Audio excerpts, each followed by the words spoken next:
There are a lot of reasons to believe that the New York Jets are going to spend the number 10 overall pick on a wide receiver. But in today's video, I'm going to be explaining to you some reasons why that is no guarantee. Let's go ahead and let's get after it.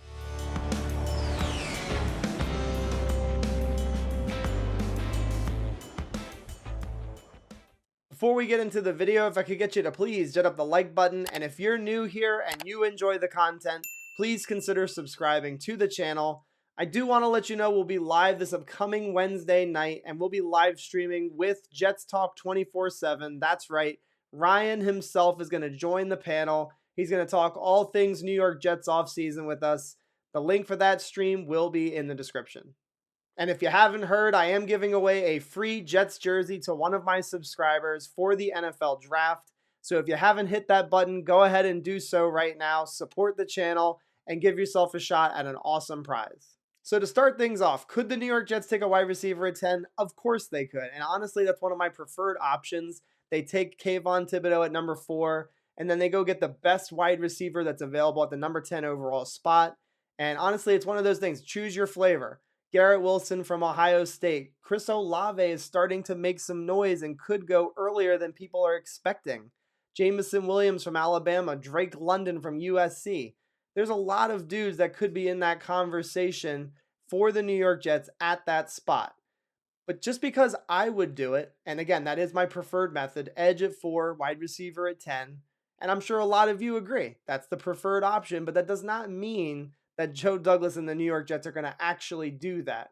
And so I think it's important to understand what are the reasons why Joe Douglas may pivot and not take a wide receiver inside the top 10 of this draft. The first reason is likely to upset some of you, and honestly, I think that you need to just start to wrap your heads around this. The New York Jets could decide to take a wide receiver by trading up into the first round with 35 or 38. I think that is 100% inbounds and a very distinct possibility that Joe Douglas will scheme up.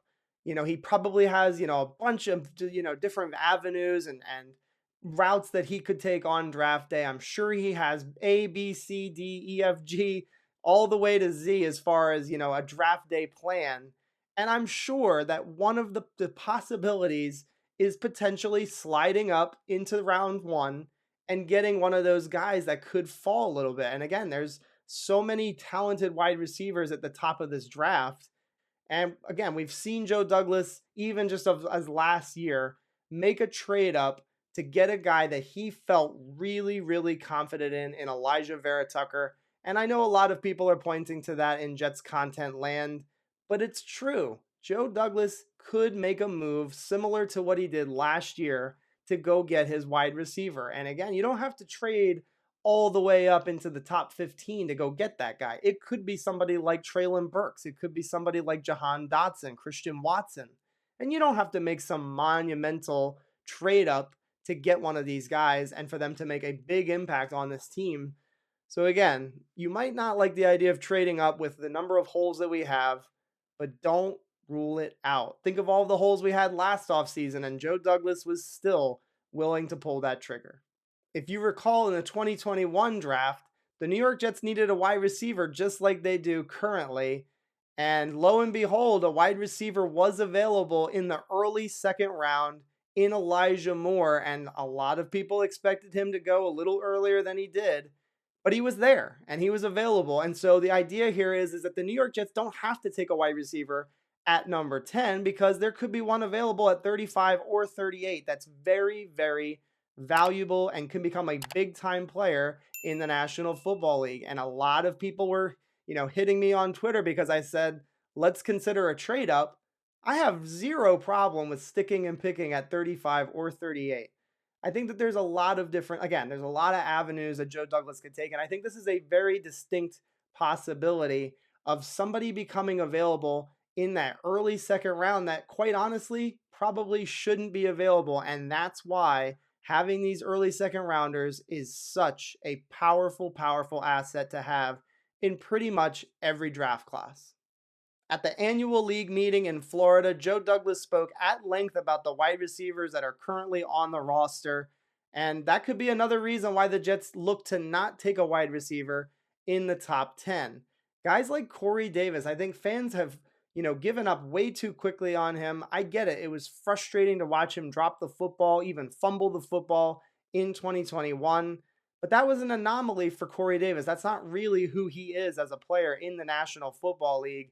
I see him having a bounce back year. And for a guy that was on pace for 1,000 yards with those struggles and playing with a rookie quarterback that had his issues in the first half of the season, I don't know why we're so down on him. I think he's going to have a really good year in 2022.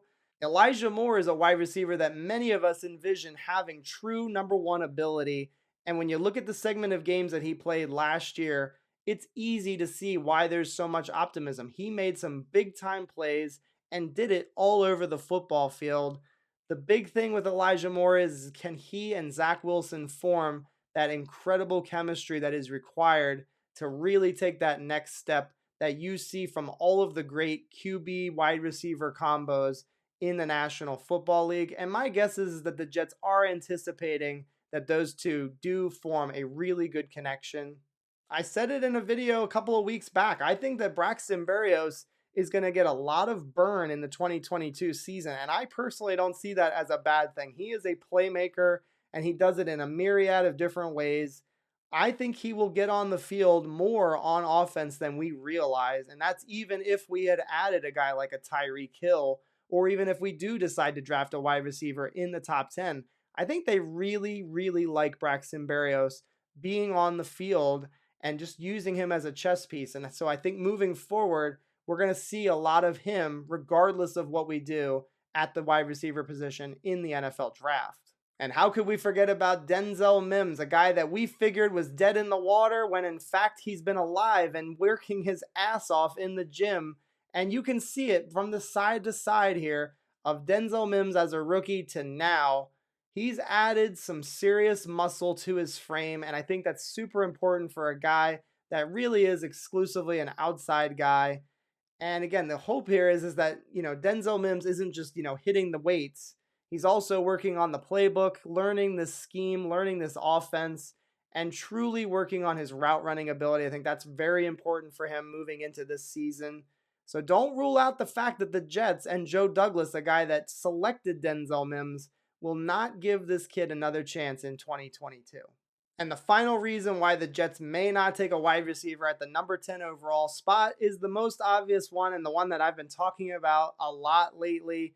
We had the 32nd ranked defense in the National Football League last year. We allowed the most points, a ton of yards, couldn't get off the field, couldn't create turnovers. So let me just let you understand something. That sucks. That's bad.